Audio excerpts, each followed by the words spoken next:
ಅವರಿಬ್ರು ಮದುವೆಯಾಗಿ ಕೆಲವೇ ದಿನ ಆಗಿತ್ತಷ್ಟೇ. ಹೀಗಾಗಿ ಗಂಡ ಹೆಂಡತಿ ಊರ ದೇವರ ದರ್ಶನಕ್ಕೆ ಹೋಗಿದ್ದಾರೆ.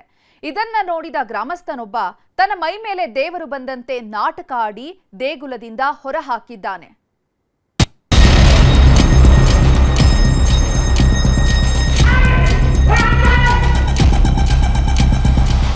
ಆ ಘಟನೆ ಬಹಳ ಅಮಾನುಷವಾದದ್ದು, ನಾವು ಕ್ಷಮಿಸಲಾರದಂತ ಘಟನೆ ಅದಾಗಿದೆ. ಇದು ನಿಜಕ್ಕೂ ಕೂಡ ವಿಷಾದನೀಯ. ಈ ಘಟನೆಗೆ ಕಾರಣ ಆದರೂ ಎಲ್ಲರ ಮೇಲೆ ಎಫ್ಐಆರ್ ಆಗಿದೆ.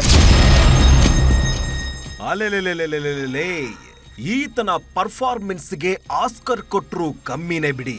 ಈ ಇಳಿ ವಯಸ್ಸಲ್ಲಿ ಅದ್ಯಾವ ಲೆವೆಲ್ಗೆ ಆಕ್ಟಿಂಗ್ ಮಾಡ್ತಾವನೆ ನೋಡಿ.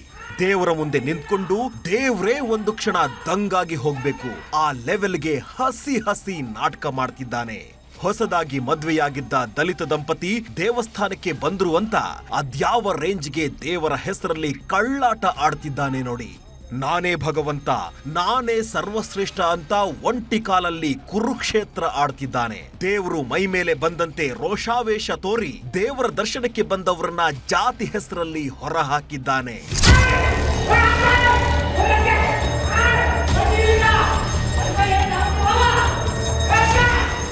ರಾಜ್ಯದಲ್ಲಿ ದಲಿತ ಸಿಎಂ ಆಗ್ಬೇಕು ಅನ್ನೋ ಕೂಗು ಕೇಳಿಸ್ತಿದೆ. ದಲಿತ ನಾಯಕರ ಲಿಸ್ಟ್ ನಲ್ಲಿ ಗೃಹ ಸಚಿವ ಪರಮೇಶ್ವರ್ ಮುಂಚೂಣಿಯಲ್ಲಿ ನಿಂತಿದ್ದಾರೆ.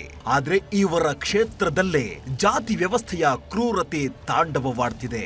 ದಲಿತರು ಅನ್ನೋ ಕಾರಣಕ್ಕೆ ದೇವರ ದರ್ಶನಕ್ಕೆ ಬಂದವರನ್ನ ದೇಗುಲದ ಮುಂಭಾಗದಿಂದಲೇ ಹೊರ ಹಾಕಿದ್ದಾರೆ.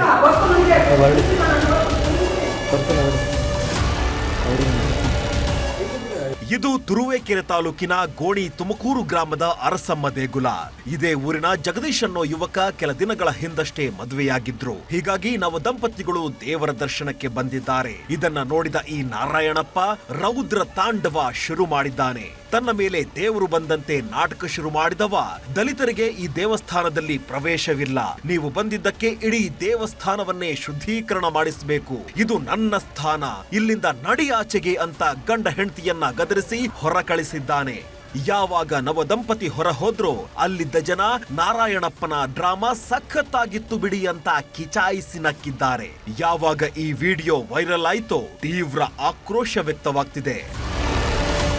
ಒಬ್ಬ ದಂಪತಿಗಳು ಹೊಸದಾಗಿ ಮದುವೆ ಆಗಿರ್ತಕ್ಕಂಥವ್ರನ್ನ ದೇವ್ರನ್ನ ಹುಡುಕೊಂಡು ಹೋದಾಗ ಅಲ್ಲಿರ್ತಕ್ಕಂಥ ಪೂಜಾರಿ ಅವನು ಬೇಕಂತಲೇ ಆಗಲೇ ಆ ಕ್ಷಣಕ್ಕೆ ದೇವರು ಅವನ ಮೈ ಮೇಲೆ ಬಂದ್ಬಿಟ್ಟು ಇಲ್ಲ ನೀನು ಹೊರಗಡೆ ಹೋಗು ಶಾಂತಿ ಮಾಡಬೇಕಂತ ಮಾಡಿ ಅದೇನು ಸೋಷಿಯಲ್ ಮೀಡಿಯಾದಲ್ಲಿ ವೈರಲ್ ಆಗ್ತಾ ಇದೆ. ಇದು ನಿಜಕ್ಕೂ ಕೂಡ ವಿಷಾದನೀಯ. ಈ ಘಟನೆಗೆ ಕಾರಣ ಆದರೂ ಮತ್ತು ಈ ಘಟನೆಯನ್ನು ನೋಡಿ ಸುಮ್ಮನೆ ನಕ್ಕಿ ಇದಕ್ಕೆ ಇಂಡೈರೆಕ್ಟ್ಲಿ ಸಪೋರ್ಟ್ ಮಾಡಿದಂಥ ಎಲ್ಲರ ಮೇಲೆ ಎಫ್ಐಆರ್ ಆಗಿದೆ. ಆ್ಯಕ್ಚುಲಿ 6 ಜನರ ಮೇಲೆ ಎಫ್ಐಆರ್ ಆಗಿದೆ. ನಾರಾಯಣಪ್ಪನ ದುಷ್ಕೃತ್ಯದಿಂದ ಮನನೊಂದ ಜಗದೀಶ್ ತುರುವೇಕೆರೆ ಪೊಲೀಸ್ ಠಾಣೆಗೆ ದೂರು ನೀಡಿದ್ದಾರೆ. ಎಫ್ಐಆರ್ ದಾಖಲಿಸಿಕೊಂಡಿರೋ ಪೊಲೀಸರು ನಾರಾಯಣಪ್ಪನ ಜೊತೆಗೆ ಇನ್ನೂ 4 ಕಾನೂನಿನ ಪಾಠ ಮಾಡ್ತಿದ್ದಾರೆ. ಕೂಡಲೇ ಯಾರು ನೊಂದಂಥ ಪರಿಶಿಷ್ಟ ಜಾತಿ ಜನಾಂಗದ ಜಗದೀಶ್ ಅವರಿದ್ದರು, ಅವ್ರ ಮೂಲಕ ನಾವು ಇಲಾಖೆ ವತಿಯಿಂದ ಪೊಲೀಸ್ ಇಲಾಖೆಗೆ ದೂರು ಅರ್ಜಿಯನ್ನು ಕೊಡಿಸಿ ಪ್ರಕರಣವನ್ನು 20ನೇ ತಾರೀಕು ದಾಖಲು ಮಾಡಿ ಈಗ 7 ಜನರ ಮೇಲೆ ಎಫ್ಐಆರ್ ಅನ್ನು ದಾಖಲಿಸಿದ್ದೇವೆ ಮತ್ತು ಅದರಲ್ಲಿ ಒಬ್ಬರು ಅರೆಸ್ಟ್ ಆಗಿದ್ದಾರೆ.